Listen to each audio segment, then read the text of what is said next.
പള്ളിയിൽ നജസായ വസ്തുക്കൾ കണ്ടാൽ കണ്ടതാരാണോ അയാളാണ് അത് എടുത്തു മാറ്റേണ്ടത്.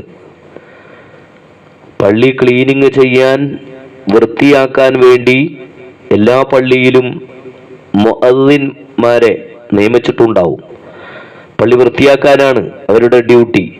പക്ഷെ അങ്ങനെ ശമ്പളം കൊടുത്ത് ഒരാൾ നിർത്തിയിട്ടുണ്ടെങ്കിലും പള്ളിയിൽ നജസ് കണ്ടാൽ കണ്ടവനാരാണോ അവനാണ് അതിനെ എടുത്ത് ദൂരേക്ക് പുറത്തേക്ക് വലിച്ചെറിയേണ്ടത്.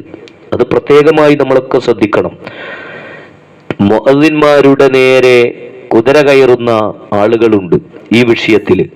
പള്ളിയിൽ അതാ അവിടെ പല്ല് കിടക്കുന്നത് കണ്ടില്ലേ, വണ്ട് കിടക്കുന്നത് കണ്ടില്ലേ, പല്ലിക്കാട്ടം കിടക്കുന്നത് കണ്ടില്ലേ എന്നു പറഞ്ഞ് ചില ആളുകൾ മുഅദ്ദിൻമാർക്കെതിരെ കയർക്കുന്നത് കാണാം.